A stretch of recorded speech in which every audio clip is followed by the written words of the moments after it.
I don't know, maybe most of you have heard this story before, but I know Jen hasn't. I'm sure some others have, but I'll repeat it because don't put your fingers by your mouth. Because it's meaningful right now. Yesterday we made this great, the last couple of days, wonderful trip with Jen and Isaac, and we were talking about the hole in the rock, not hole in the rock.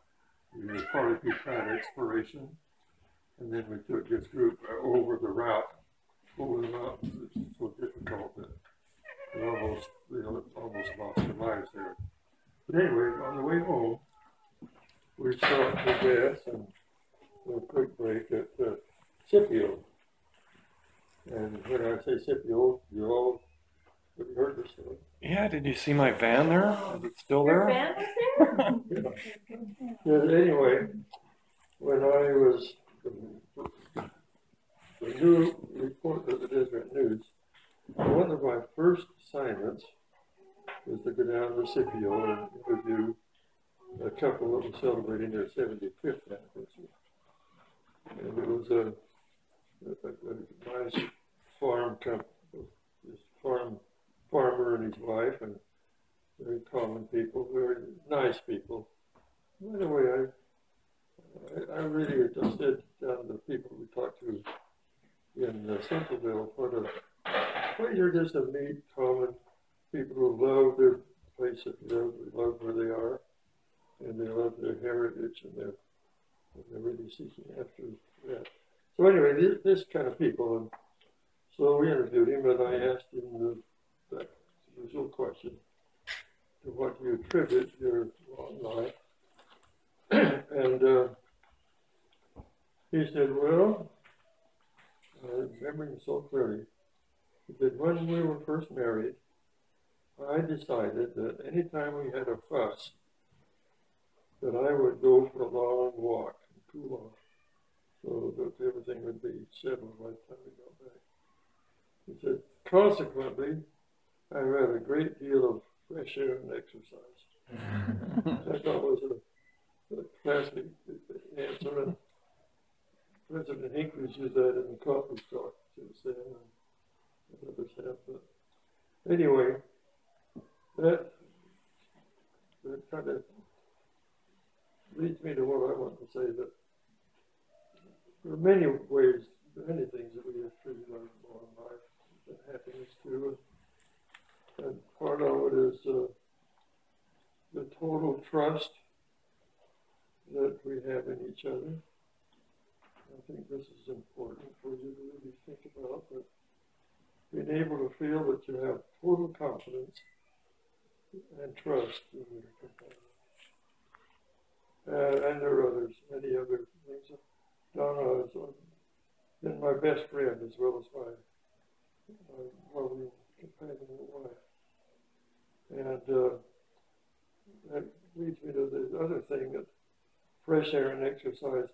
We've been reviewing journals and so on recently, and she was struck, and I'm struck by the account that she's written about many, many hikes and backpack trips and experiences in nature and outdoors. And I think that's, and I hear you kids talking about these hikes you're taking and so on. It makes me feel really good, because I think that was a very important part of our marriage, and a reason for it lasting so well and being so pleasurable to us. Wouldn't it be true that if you had a similar interest that you liked, something you liked to do together, even if it wasn't hiking? Well, we enjoyed playing tennis together. We came within one service break of winning the state's senior mixed doubles championship. Did any of you know that? What she's pointing out, though, is that if you have a common interest that's other than hiking, it can also bring a marriage together, okay? Yeah, and I mentioned tennis, for example. That we were playing in the finals of this tournament, and we won the first set handily, and we were leading in the second set by a break, and I was serving to win the match. And they hadn't been able to touch my serve up to this point at all. So I was totally confident as I started to serve, and they proceeded to break my serve and go on and win the match. So you never quite, I never quite recovered. I can. Well, that doesn't mean your marriage is gonna break up. I don't think so. I would say one word. First of all, I'd say it takes a long while to build up that trust. It isn't there right to begin with. So I'd say commitment. And your commitment changes as you're going along. At first, my commitment was to my parents. Now that might sound strange, but it's the truth, because I got pretty upset early in our marriage. But I didn't want my parents to know it. So I stuck it out. And heavenly days, I'm sure glad I did. But anyway, commitment is one of the most important things. And then you get committed to making it work despite other people. Then you kind of get committed to your children. And when you reach our age, we're just committed to each other totally. I think that changes as you go along. Another thing is being your own self.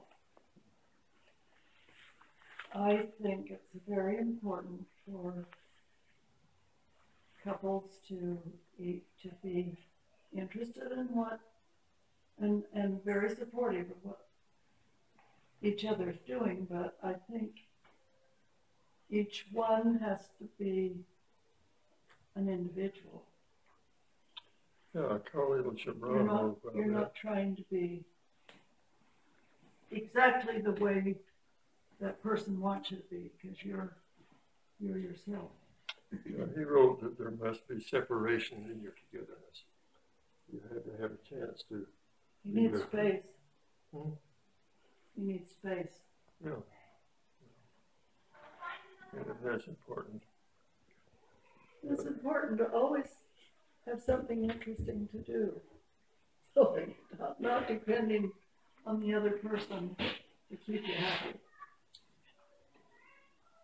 And it's important to establish the right kind of relationships. We had a difficult time with that early years of our marriage. By the time we got that straightened out, so the way we straightened that out was that she had been taught by my father and the lecture that he gave her, and I've always been taught that, you know, the husband was to direct things, and he's the head of the house, and she took that pretty seriously and objected to it, and we had a problem with that. We finally got it settled because we agreed that I could be the head of the house if she could be the co-head. And it's been that way ever since. But the co-head actually makes more decisions and directs things better than the head. It has for many, many years. Well, I think there's another thing too, and that's finances. We started out with nothing. Absolutely nothing.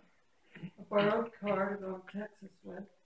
And I started at the very beginning keeping careful records of every penny we spent. Every single penny. And I did that up through when we moved to 1643 Harrison Avenue. And pretty much. And when, well, first of all, he didn't want to be bothered with paying the bills. So from the very start, I had to be in charge of that. And then when we moved to Harrison Avenue, in the book I was keeping, I wrote, "We're moving and too busy to keep track of all the money we're spending." But then gradually, as he got more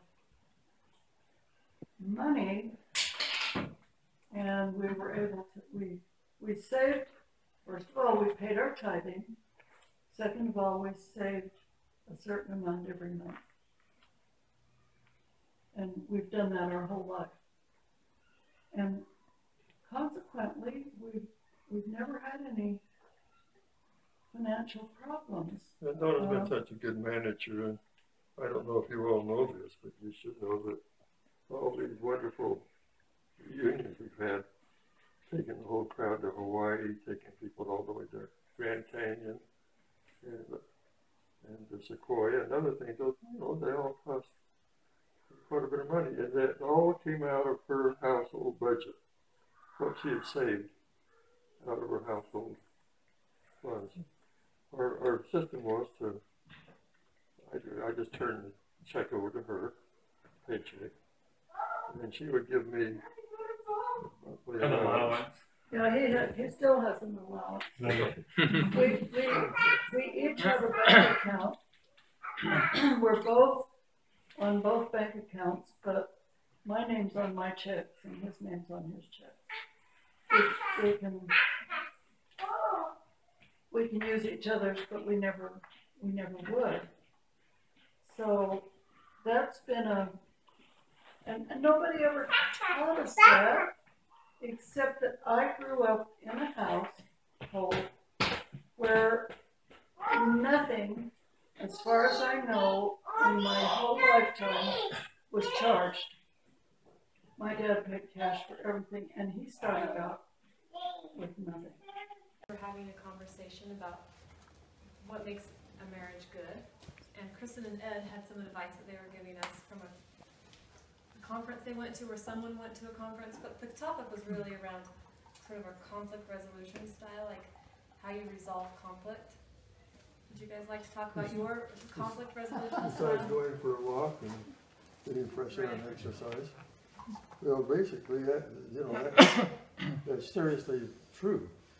That you get a conflict, you, in my opinion, of course, you talk it through and try to resolve it, but then you kind of put it aside and go for a walk, and you don't leave it simmering.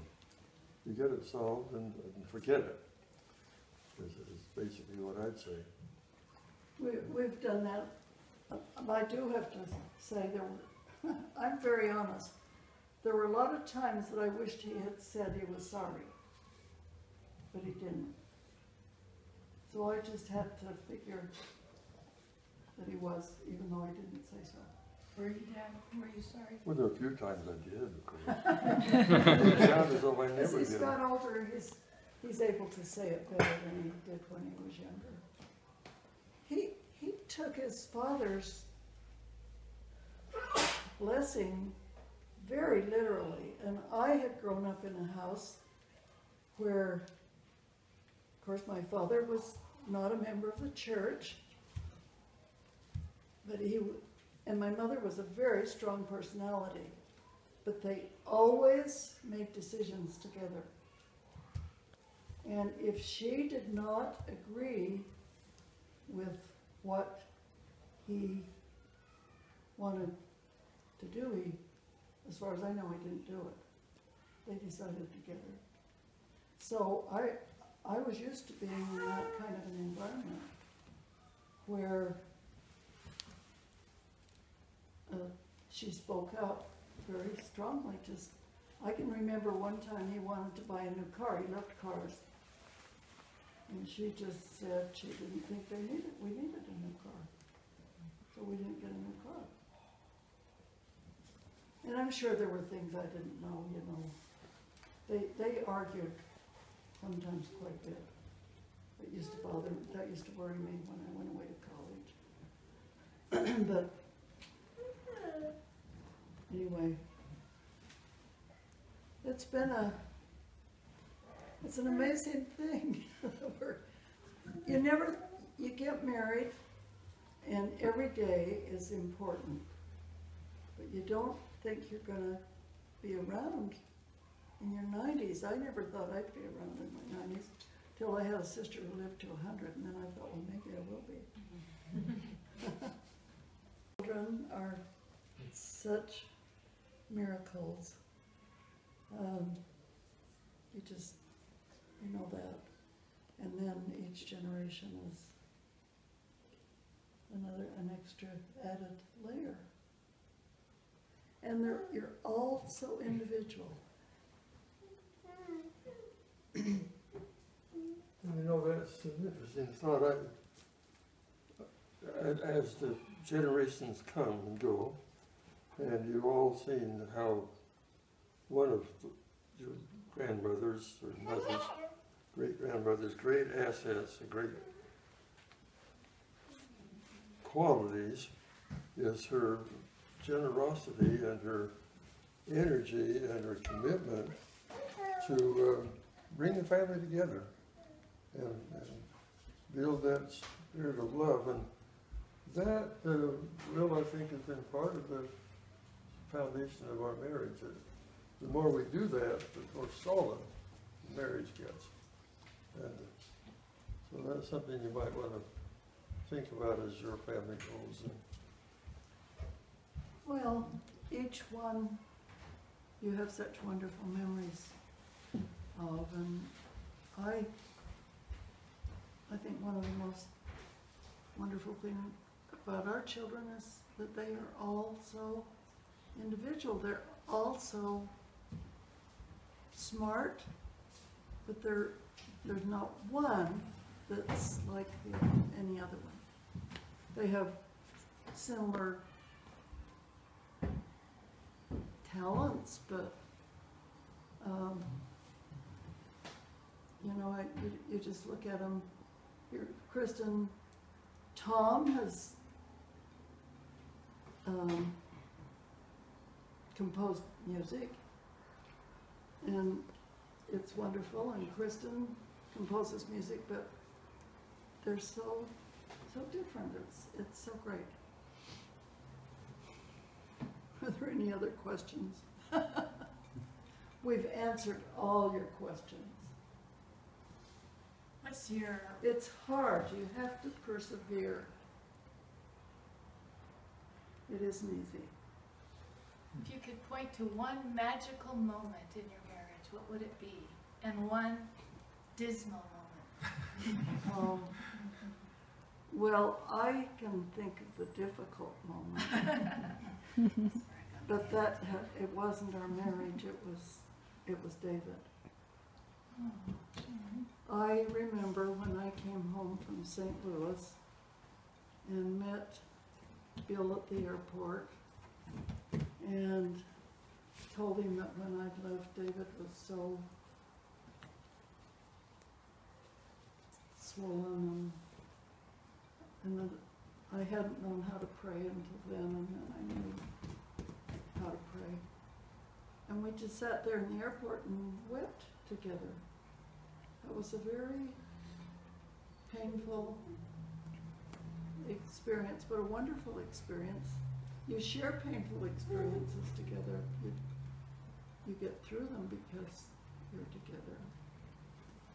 I'd say I wouldn't identify one specific moment, but a series of moments.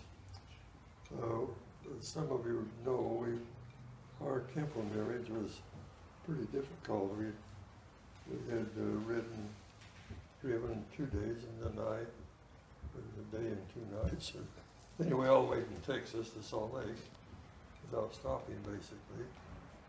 And then went to the temple. And I didn't have to recommend, but Donna did, her bishop. It's hers, but not mine. So I was grilled pretty intensely by one of the general authorities, who finally, much to my relief, signed off on me, and he proceeded to do the ceremony. But it was And the whole thing was a cloud. It was just, we were exhausted and we just really didn't know what was going on, and it was not a good experience. But then, after we got together in Hawaii, then there were a whole series of beautiful temple experiences that over time I would say maybe represented